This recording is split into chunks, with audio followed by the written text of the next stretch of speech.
Assalamualaikum warahmatullahi wabarakatuh. Pada kesempatan kali ini, kelompok kami akan mempresentasikan tentang pengolahan data analisis linear berganda pendapatan petani karet di desa Niko Otonano, Dau Pulau Nias, Provinsi Sumatera Utara. Anggota kelompok kami yaitu saya sendiri Maria Evi Permatasari, NPM 19751042, dan rekan saya Monica Gita Daliana, NPM 19751046. Berikut ini adalah data yang mempengaruhi pendapatan petani di desa Otonau, di mana variabel Y adalah pendapatan, variabel X1 adalah luas lahan, variabel X2 adalah umur, dan variabel X3 adalah tingkat pendidikan. Analisis linear berganda.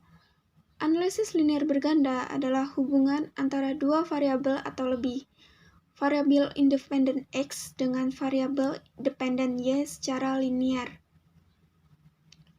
Persamaan regresi linear berganda adalah sebagai berikut, yaitu Y sama dengan A plus B1X1 plus B2X2 plus B3X3 plus E, di mana Y itu adalah variabel dependen atau kalau dalam data itu adalah harga karet, X1, X2, dan X3 adalah variabel yang mempengaruhi pendapatan petani karet, dan A itu adalah konstanta, B1, B2, B3 adalah koefisien regresi variabel, dan E adalah faktor pengganggu di luar konteks atau standar error.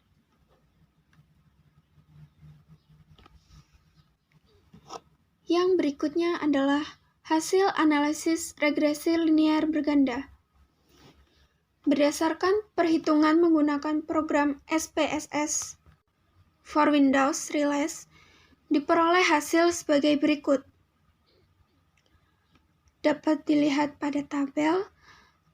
Pada tabel tersebut diperoleh persamaan regresi, yaitu Y sama dengan 87.189,122 plus 31.384,004 X1 min 13.034,093 X2 plus 48.078,866 X3 plus E.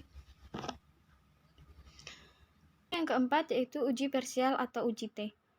Uji T adalah uji secara parsial yang menunjukkan pengaruh variabel independen terhadap variabel dependen dan digunakan untuk mengetahui apakah variabel bebas secara parsial berpengaruh nyata atau tidak terhadap variabel terikat.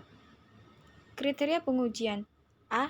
Jika sig T kurang dari sama dengan 0,05, maka H0 ditolak dan H1 diterima. B. Jika sig T lebih besar 0,05, maka H0 diterima dan H1 ditolak. Selanjutnya, jika H0 diterima, artinya secara parsial, variabel bebas luas lahan X1, umur X2, dan pendidikan X3 tidak berpengaruh nyata terhadap variabel terikat Y atau pendapatan. Yang kedua, jika H1 diterima, artinya secara parsial variabel bebas luas lahan X1, umur X2, dan pendidikan X3 berpengaruh nyata terhadap variabel terikat Y, yaitu pendapatan petani karet. Ini merupakan hasilnya yang dapat diinterpretasikan. Yang pertama, nilai koefisien regresi variabel luas lahan X1 yakni sebesar 31.384,004 yang menunjukkan bahwa terdapat pengaruh yang positif antara luas lahan dengan produksi karet.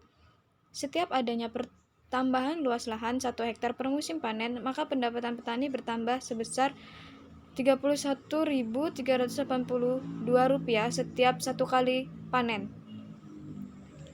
Interpretasi yang kedua yaitu nilai T hitung variabel luas lahan yakni 3,970 dan nilai T tabel besar 1,999, maka T hitung lebih besar T tabel.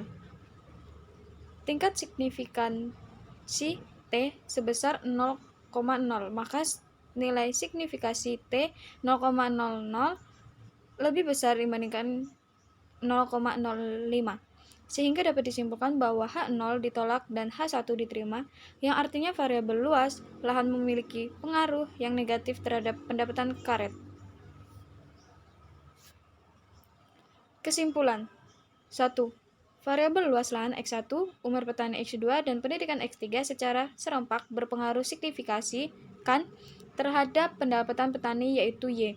Yang kedua, secara parsial, variabel luas X1 dan pendidikan X3 berpengaruh positif dan nyata terhadap pendapatan petani karet Y, sedangkan variabel umur petani X2 berpengaruh negatif dan nyata terhadap pendapatan karet Y. Keuntungan yang diperoleh petani sampel selama 1 kali panen sebesar Rp103.415. Sekian presentasi dari kelompok kami. Terima kasih.